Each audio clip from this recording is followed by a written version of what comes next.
Find you guilty, deny your application, sentence you to 5 years in the prison. There's an affirmative finding of deadly weapon, give you credit for any time served. There's a file calling 2021 CR 9479A, State of Texas versus Jesse Jones Jr.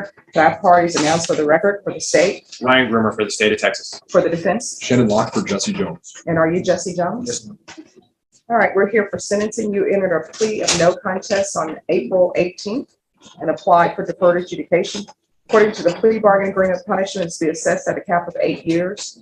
There's an affirmative finding of deadly weapon, $500 fine. State opposes your application for deferred adjudication. This is to run concurrent with 2021 CR 9480A. State will take in consideration 2021 CR 9761B, and there's affirmative finding of a deadly weapon. And we're also hearing cause number 2021 CR 9480A. And according to the plea bargain agreement in that case, punishment is to be assessed at a cap of 8 years in the prison.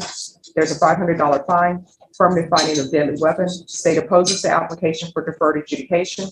This is to run concurrent with 2021 CR 9779A. State is taking into consideration 2021 CR 9761B. Are both parties ready to proceed? State? Yes, Judge. Defense? We're ready, Your Honor. All right, have both parties had a chance to review the PSI report? Yes, Judge. We have, Your Honor. All right, any objections to the PSI report? State? No, Judge. Defense, any objections to the PSI No report? objections, Your Honor. All right, state, you're opposed. Do you wish to proceed? Yes, Judge. We have no witnesses, just argument, Judge. All right, defense, do you have any witnesses? We do, Your Honor. There's one that's by Zoom. There's no one on the Zoom. In the waiting room, Your Honor? No, there's no one here in the waiting room. But we do have a live witness, Judge. All right. Ms. Ferguson, can you make sure that Mr. Lott's witness has the Zoom link? Because there's no one in Zoom. Yeah, I did. I provided it, Judge.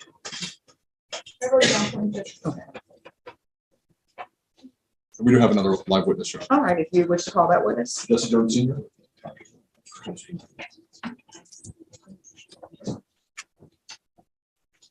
All right, and Junior, Mr. Jones, yeah. Could you raise your right hand for me, please? Do you solemnly swear or affirm the testimony you give will be the truth and nothing but the truth, so help you God? Yes. All right, I'm gonna need you to lower your hand, make sure you speak up so that the court reporters can hear. Yes. And if you can lower your hand, could you state your name for the record? Jesse Jones Sr. All right, defense. Mr. Jones, tell the court what you do for a living. I work at, You need to keep your voice up, please. I'm sorry.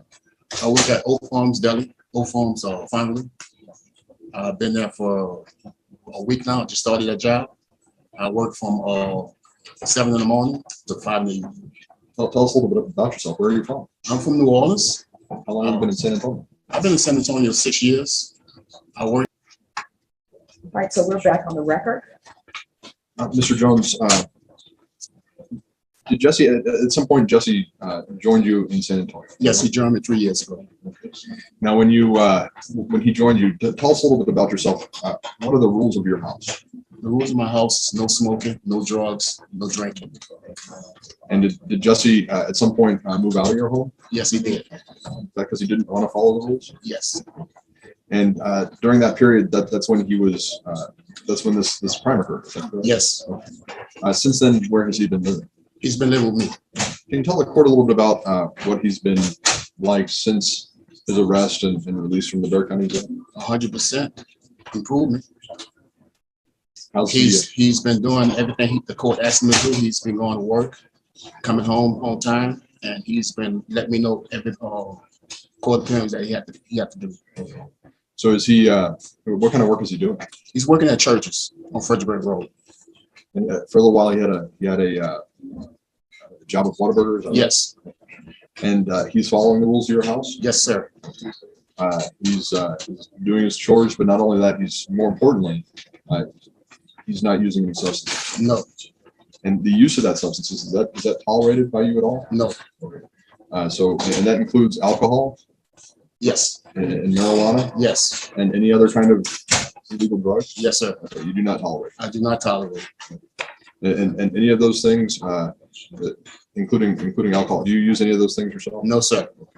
Now, and Jesse's been talking to him. Has he matured at all since this happened? I believe so. He has. I have talked to him, as a father, and told him that, about his situation and the things that he had done, and his actions. And he has talked to me about it. Do you think he understands the gravity of his situation? I believe so. And he's also been following. He's been on house arrest for this whole time. Yes, sir. And he's been following those rules also. Yes, sir. I have no further questions for this witness. Nothing from the state, Your Honor. All right, thank you for coming. Your The Honor, witness is not in the breakout room. she says she's in the waiting room. Can I give her a call to see? Yes, Okay. Yeah, may I just step into the hall? yes.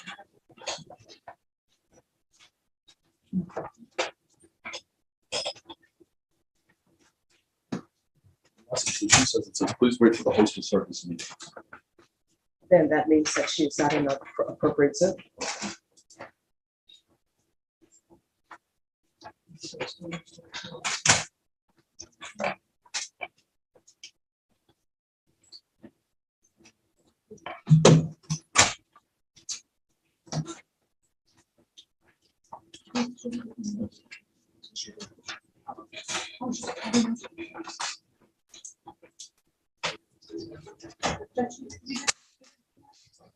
Yes, because there was no scheduled Zoom link listed on my computer. So, all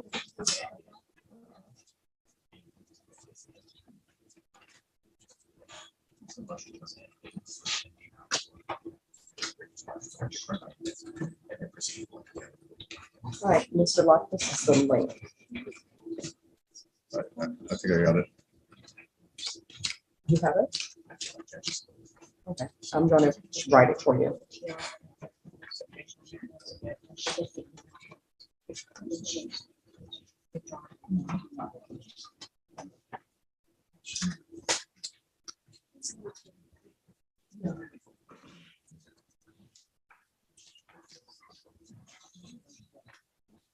So as soon as they request to come in, we will bring them in. Very good, Judge. I have two letters that I'd like the court to consider, if I could. All right, have you obtained them to the state?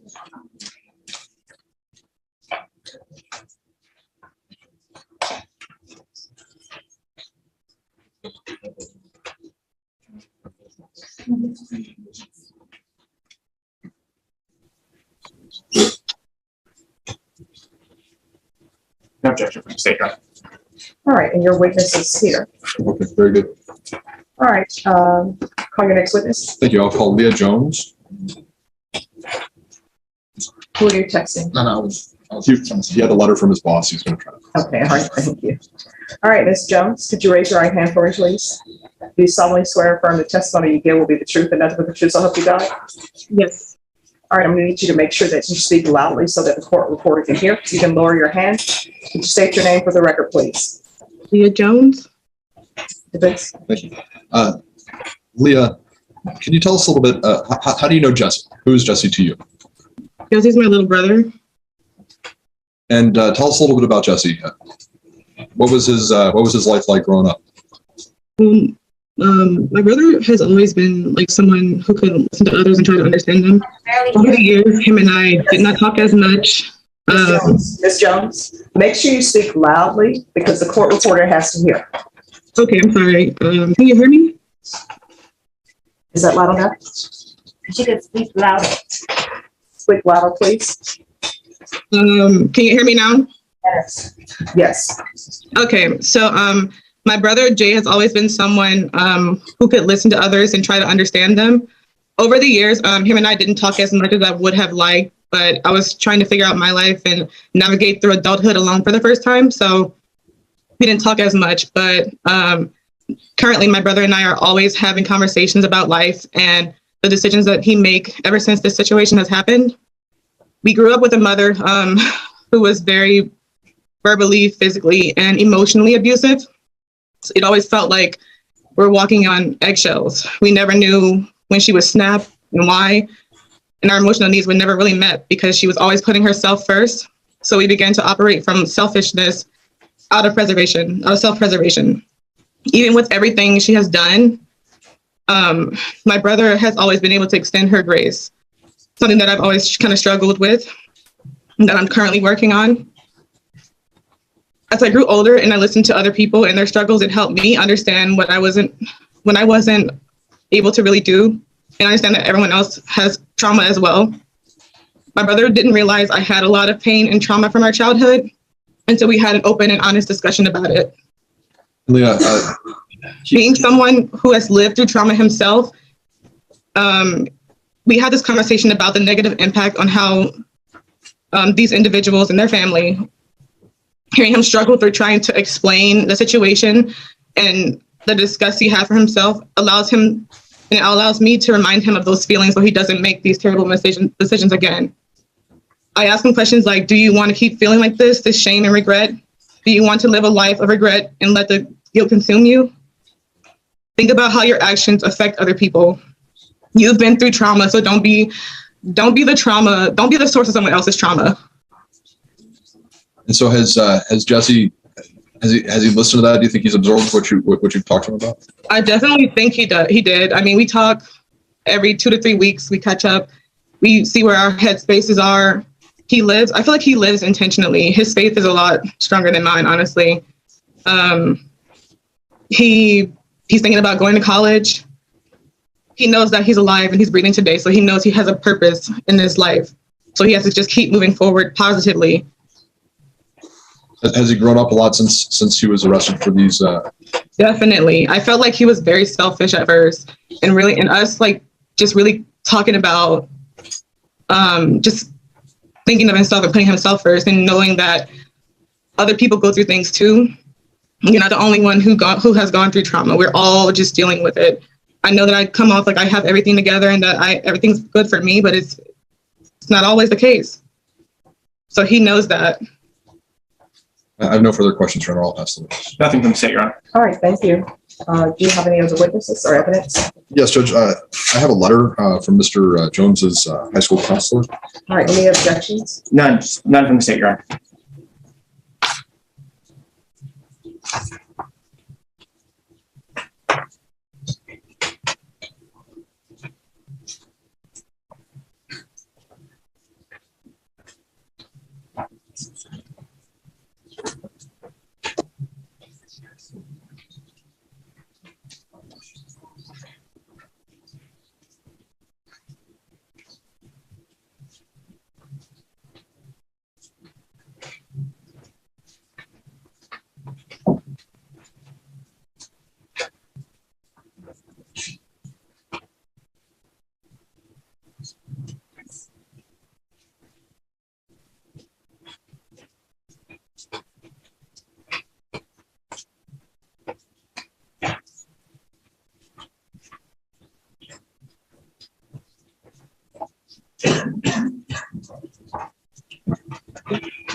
Anything else? I know that Mr. Jones would like to address the court. All right, you want to raise your right hand?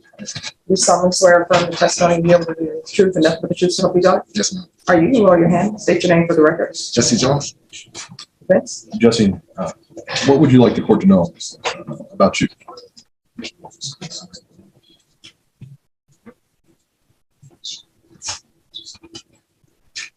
So where are you from? From New Orleans, Louisiana. When did you move to San Antonio? When I was 16 years old.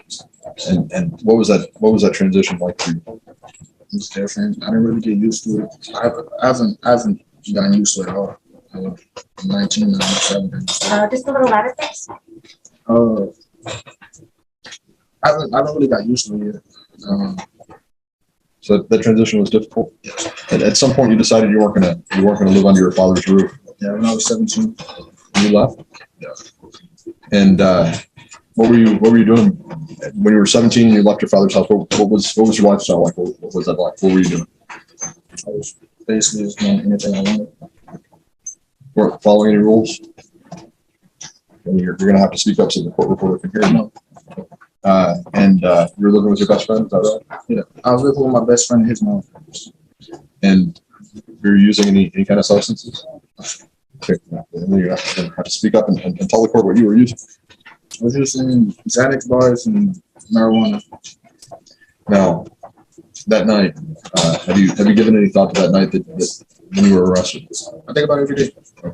What do you think about it? Ever since I got on the grind, I've been working, and I love my job. I love my environment, and I couldn't imagine somebody just coming in with a gun pointed at me. You know, that would be a traumatic and scary experience. Nobody deserves that, and I don't even know those people. It was just something I wasn't even planning, something that just happened, and nobody deserves that. Take responsibility for it? Yeah. And what are you going to do to make that better? I really want to apologize to the victims if I can, like write a letter or something. But I don't want them. They don't even know me like that. They don't even know me, and I don't want them to just think that I'm just this bad person that just goes around messing people's lives up. What are your plans for the future?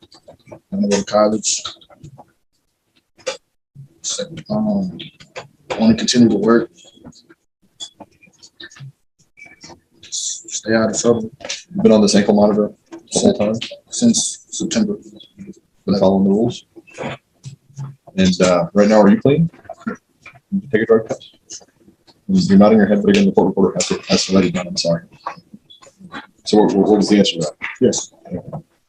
And if the court gives you this chance on deferred adjudication, I'm not messing with this. Like, that would be my motivation to continue going and get better. I don't want to end up in jail where I learn the negatives, I learn the bad things, and like downgrade. I want to keep getting better. It's progressing. you understand where you were when you were committing these crimes? I was in a horrible headspace. I didn't care. I was selfish. I was just thinking about myself. I have no further questions right now. Sick.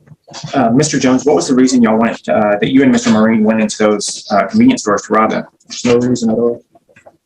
But there had to have been a reason. What was the reason at the time?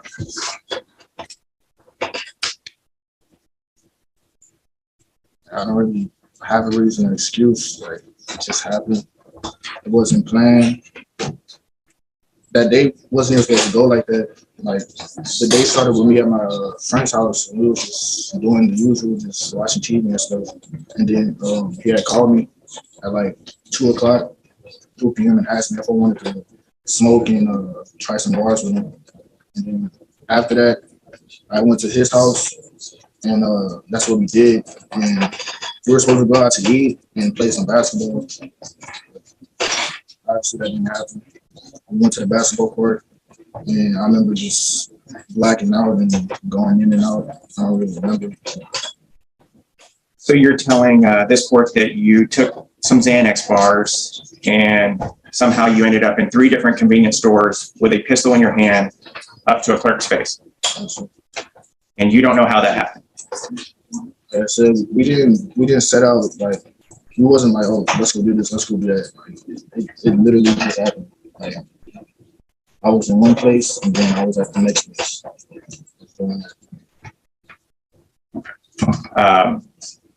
So what was the purpose of you? So what were you trying to do? Were y'all trying to get money? There was no purpose at all. We didn't even gain nothing from it. Were y'all doing it for fun? So like I actually lost everything, honestly. I believe it was your sister who spoke about that you came from a life of trauma. What do you think about the trauma that you inflicted on these people you put a gun in their face? Like I said, they don't even know me. Like, they could be scared to even go to work, scared to go down the street, scared to be in their own house, all because of me. All because I wanted to take bars and hang with the wrong people. You know, I have family at home that loves me, and instead of being with them, I was out with people who don't care about me, people who would set me up for failure. And I blame myself for that. Like, those people don't deserve that. Those people are just living their normal lives, doing what they're supposed to do. working and doing stuff for the family. While I'm out here, just messing that up. No further questions. All right, any follow-up? No follow-up.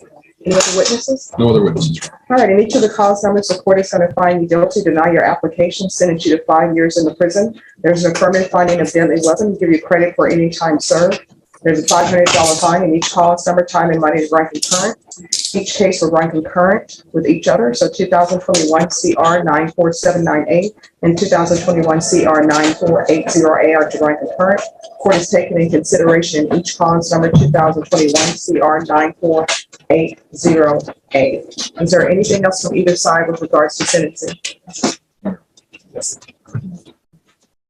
In each cause number, I'm showing you what's entitled Trial Court Certification of Defendant's Rights to Appeal. Oh, this is for hearing appointment. Did you review those documents with your attorney? Did you understand it? And did you sign it? Mr. Jones, did you review that document with your attorney? Did you understand it? And did you sign it? All right, because this is a plea bargaining agreement, because I followed your plea bargaining agreement, because you waived your right to appeal, you do not have the court's permission to appeal. Because this is a felony conviction in each of these cause numbers, you're not allowed to own or possess a weapon or ammunition. If you have a question over what a weapon or ammunition is, you'll need to speak to an attorney. Do you understand? Yes, ma'am. All right, we can go off the record, Mr. Jones. Sometimes when people are sentenced, they think it's the end of their life. And I know it's going to be hard on you, but you're only 19, so you can still turn your life around and still do better. There are programs at the prison. When you are released from prison, you need to make sure that you follow the rules and do what's appropriate in being a good citizen. Do you understand? All right, good luck to you. And just like that, the court makes its decision: 5 years in prison. Despite emotional testimony from family members, claims of personal growth, and visible remorse from the defendant, the judge ultimately prioritized the severity of the crime: multiple armed robberies involving a deadly weapon. Legally, this outcome reflects how seriously courts treat violent offenses, especially when public safety is at risk. Even though the defendant asked for deferred adjudication, a chance to avoid prison, the court denied it, emphasizing accountability over rehabilitation in this moment. Now here's something to think about. Do you believe the system made the right call here? Should a 19-year-old with signs of change get a second chance, or does the nature of the crime outweigh everything else? If you found this case as shocking as we did, make sure to hit that like button, share your thoughts in the comments, and don't forget to subscribe for more jaw-dropping courtroom breakdowns.